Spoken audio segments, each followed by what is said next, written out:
अब अगर बेचारों लड़किनी वालों गरीब होए और काऊ के दरवाजे पे एक पैसा वालों होए बैठे तो बाद कब बुलेरो ली जा से कब नाई है कि लड़की को बिहा बन गई ले और लड़का के द्वार तो दहेजवा में दूल्हा मांगे मारुति कार आए दहेजवा में लड़का मांगे।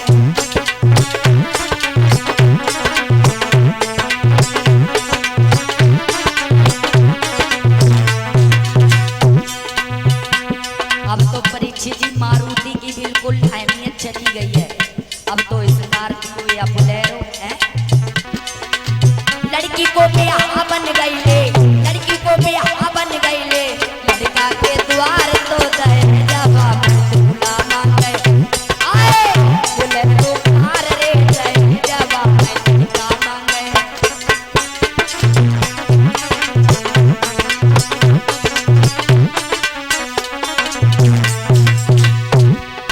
परीक्षित जी लड़का मांगे सो मांगते हैं, लड़का के मम्मी और पापा मांगते हैं। क्या मांगते हैं लड़का के मम्मी पापा? लड़का की मम्मी हाँ लड़का के पापा मांगे 20 लाख रुपया।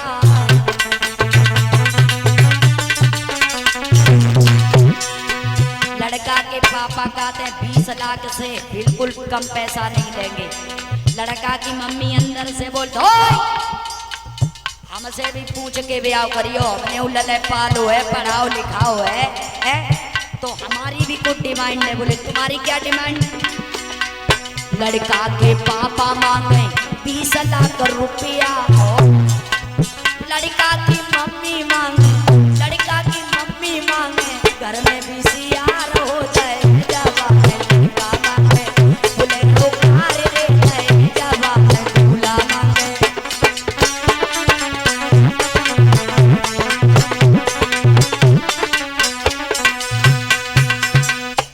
विश्वामित्र बोले जहाँ भी लड़की के लिए लड़का देखने जाते हैं लोग बहुत बहुत पैसे मांगते, तुम ऐसा करो थोड़ा सा धन दौलत दे दो, मैं अपने लड़की के पीले हाथ कर दें। हरिचंद बोले महाराज आप हमारे महलों में चलिए। क्यों? अभी तो मेरे पास कुछ नहीं है, सिर्फ कुंजी लगाम है। विश्वामित्र बोले इसी का संकल्प कर दो। बोले लो। बोले ऐसे नहीं, बोले अपने गुरु की कसम खाओ 3 बार त्रिवाचा भरो। बोले महाराज त्रिवाचा नाथ में भरता हूं ना पीछे कदम हटाऊंगा, सौगंध गुरु की खाए रहे ना मुख को पीछे मोड़ूंगा, आप मांग लो। कहने लगे अब आप दान कर दो। कुंजी लगाम को दे दिया। बोले महाराज दक्षिणा मांग लो, क्योंकि परीक्षित ही बिना दक्षिणा के हर काम अधूरा माना जाता है। बोले दक्षिणा में का 60 बार सोना दे देना। बोले ठीक है। बोले आप महलों में चलो। महलों में बुला करके लाए, बताया गया है इधर हरिचंद ने खजांची को बुलाया और कहा कि हरिचंद ने खजांची को और आज्ञा दी सोना लाने की। तब विश्वामित्र ने मुस्काई के और कह दी बात ठिकाने की।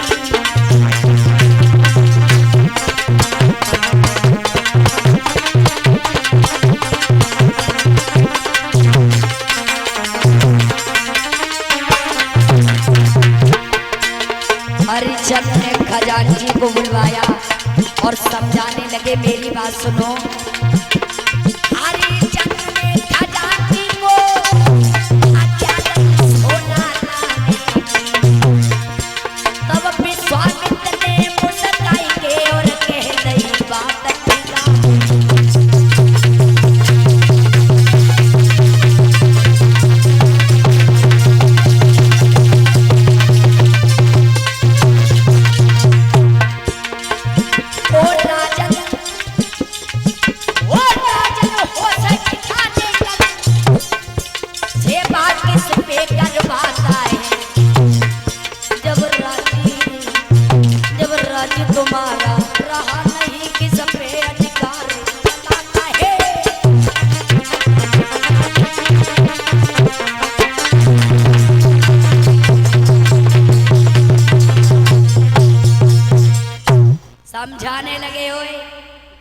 हरिचंद ने खजांची को आज्ञा दी सोना लाने की।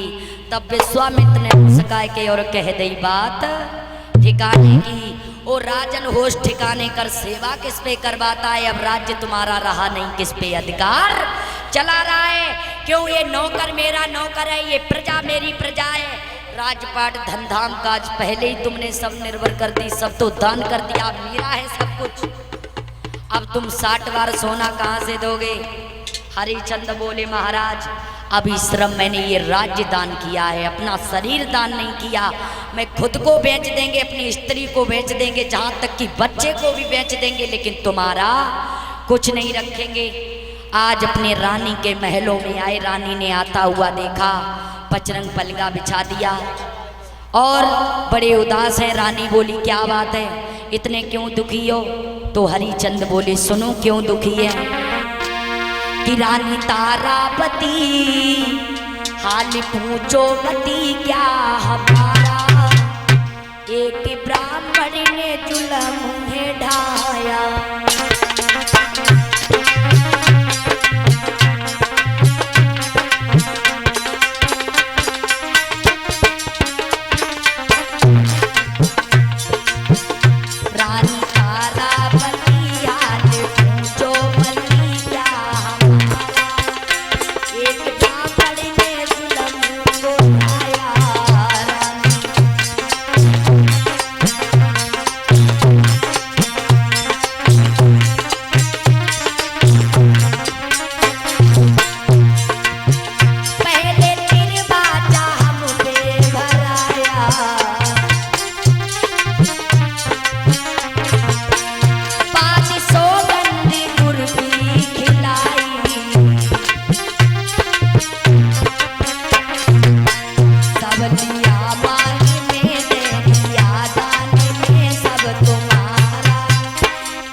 हरिचंद कहने लगे रानी एक ब्राह्मण ने सारा राज्यपाट दान में ले लिया। आप रानी तारा बोली अरे राज्यपाट तो दान में ले लिया, कुछ रह तो नहीं गया।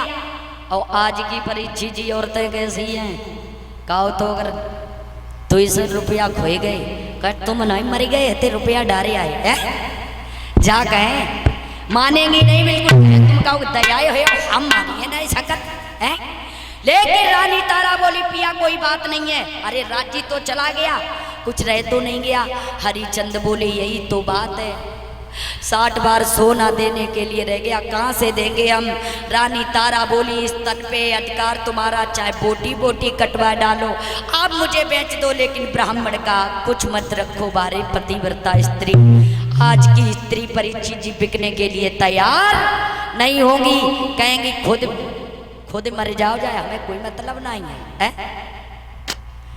रोहित आए कहने लगे पिताजी हमें भी बेच दो, लेकिन महात्मा का कुछ मत रखो। अब इधर बताया गया है तीनों प्राणी ने राजसी वस्त्रों को उतार करके रख दिया और वस्त्रों को धारण किया। कैसे कि रानी का सब श्रृंगार छुटा, केवल एक साड़ी मोती है।